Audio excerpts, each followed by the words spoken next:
Hey champions, getting this one video out to you here live from Utah. Just got done at the national championships with DJ Janakis, having a great time out here.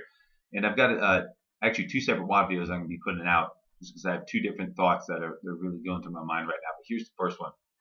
I want to talk to you for a minute about follow-up. The fortune is in the follow-up. Jot that down. The fortune is in the follow-up. So many people, and I'm willing to bet that many of you who are watching this video who have come into AdvoCare and have found success, have found an opportunity for themselves.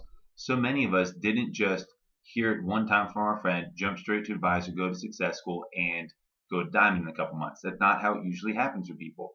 Most of us were followed up with. And so if we understand that, then we can leverage that and understand that most people that we are sharing AdvoCare with and that our team are sharing AdvoCare with, they need to be followed up with as well. Now, we do not want to pester people. That's not what this is about. But we do want to follow up with people because what we have here is so extraordinary. When you think of the time freedom and the financial freedom that comes with building an AdvoCare business, it's so extraordinary that it can be hard for sometimes for people to wrap their minds around it. It can almost seem unbelievable to them. And so most people have to go through a process. And then also on top of that, sometimes there's just legitimate timing issues for people as well. Those are factors that are outside of our control. And so we have to follow up with them. So the first thing is we all know that we should be having a physically written list of prospects that we are working at all times. And we want to continue to transfer names as we talk to them from the no, if they say no, really that just goes on a not right now list, and we continue to follow up with them. But I want to talk about follow up in a couple more specific contexts. So you're talking to somebody, you know they're on your list, you share the story, maybe you give them 24daychallengemovie.com or championsincome.com as an action step. While you're still talking to them, before you say, okay, well check it out, let me know what you think, never do that. Be a professional. Professionals set appointments. Professionals only work by appointment. So I'm talking to my friend Bill, and I say, hey, Bill, I really want you to check out championsincome.com. It's a 16-minute video. How soon do you think you can look at it, Bill? Always ask them right then, how soon do you think they can look at it?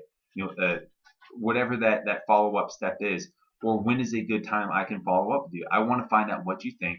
And so Bill says, I could probably watch it Saturday after the kids' soccer game. I said, great. So I'm going to give you a call about 5 o'clock on Saturday. And so see what that does is I have an appointment. And so now what that does is I just get to call Bill at 5 o'clock on Saturday, and I don't have to worry about when's a good time. Did he watch it yet? Did he not watch it yet? I don't want to bug him. All those things that we mentally beat ourselves up with. Work by appointment. Be a professional. If you want a paycheck like a professional, you have to conduct yourself like a professional. So only work by appointments. We are not begging people here. We are not bugging people to do AdvoCare. And the reality is when you set appointments and you act like a professional, you conduct yourself in a professional manner, that is being more respectful of your time and theirs, regardless if they choose to do something here or not. Again, we have no control over that. Here's the other thought I have in follow-up, though. Again, most people need to be followed up with several times. So sometimes we follow up and we put somebody on a 3-way phone call and they just don't jump on board and do this right away. And we think, oh man, they're just never going to do this. We move on to the next. That is a poor decision. So many people need to be followed up with 3, 4, 5 times. So sometimes somebody just says, hey, I want to get started on products. And so maybe we put them on one 3-way. What I have learned to do is I follow up until. So maybe they need to get on another 3-way phone call with my friend Brandon Knight, and then maybe they need to get on a 3-way phone call with my friend Mariah Rudder, and then maybe they need to get on a 3-way phone call with my friend Kendall Summers. And the list just goes on about just connecting them with more and more people because it gives escalating levels of belief. And then sometimes, okay, they were on a 3-way phone call, well, maybe they need to come to a mixer. And okay, maybe they've been to 1 or 2 mixers. Now maybe they need to come to the next big training or regional event. Maybe they've been at that. Now they need to come to Success School. Now, obviously, Success School is always the most important event to get people to, but we're still 3 weeks out. Maybe you can get them to a mixer this Thursday night before then, and they see a little something more. It looks a little bit bigger than they thought it was, and those increasing levels of escalation are so important. And that also duplicates. Understand that maybe you did put somebody on only one 3-way phone call, and they said yes to the business, but they're not duplicating what you did. You've told them to do 3-way phone calls with you, but they're not doing that yet. That's okay. Put them on a 3-way phone call to talk about 3-way phone calls. We as leaders so oftentimes have to model things. It's good to know what to do. Don't get me wrong, that's a good thing. But that's just the start. That's weak leadership if all you're doing is telling people what to do. You need to model what to do for people. I think of just yesterday, again, Beth and I, we've been out here in Utah for a few days with DJ and Marissa, and they're champion leaders on the team. They're just some really great friends, so we love spending time with them. They were asking about how to talk to a couple teammates and communicate certain things.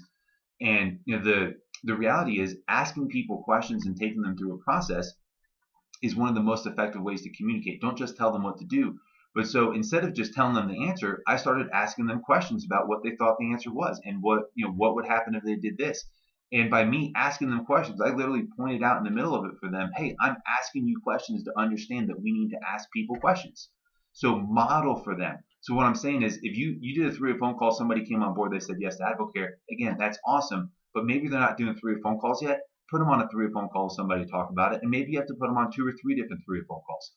Now, we want to be good stewards of our time. And we don't want to be chasing around and begging people to do this. But some people need more than 1 or 2 exposures to get it. I know that was true for myself. I didn't understand the true value of 3-way phone calls until I was in AdvoCare for 11 months, sitting in a meeting, a training with our now upline platinum leader, Mike Farrow. He was still only Ruby 6-star back then. But Mike said, 1 person is gossip, 2 people's gospel, and I just got it. And I became a 3-way phone call, third-party credibility machine. Before that, I was doing way too much on my own, and I wasn't seeing a lot of success.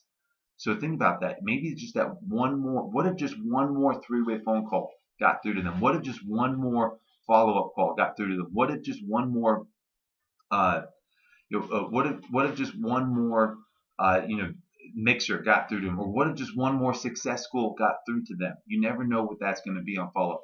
Here's the last thought on follow-up. This is really the most important note that I wanted to get to all of you champions today about follow-up. So especially if you're the leader and you're doing a 3-way phone call or a 2-on-1 meeting for your team member, or your team member brought a prospect to a mixer, right? And they're kind of interested, but maybe you give them another action step, something to check out, or maybe they say, oh, I just want to try some products, or whatever it is they say. Before that 3-way phone call ends, before that 2-on-1 meeting ends, before that they walk out the door at that mixer, if you were the leader, act like the leader and you do the follow-up. Do not leave the follow-up to the new person on your team. When we were in Peter Island, our second corporate incentive trip back in May of 2009, Matt Warren, he shared this thought-changing perspective with me, and I was talking to him about follow-up, and we were at a point where we were really trying to break through and weren't seeing the success we were looking for yet. And Matt simply explained it to me: the most qualified person is always the one who does the follow-up. Think about that. If it's your team member doing a call and using you for third-party credibility, who's the most qualified? You are. So get their information. You set a follow-up appointment before you hop off the phone. I just watched my champion wife do that yesterday while we're out here on vacation, and now we just had a new 4th level advisor join our team, who I'm really excited about, because the new team member did a 3-way phone call, and Beth got that prospect's information and she followed up with them, and now they have seen something bigger. They're advisors, and that's how this works. And that's just because Beth's the champion leader and she's a veteran, and she understands that the most qualified person is always the one who does the follow-up. So I hope you guys got that. I hope you guys received that properly. It can take some work and some intentional effort to really adopt these disciplines, but it will make all of the difference in your business. Become a professional. Treat this like a business, and just become awesome at following up with others. We are on the front end of a 3-week pay period. This will be the biggest pay period in our team's history. We are fired up for each and every one of you champions who are in action right now. Let's go out there and get to work.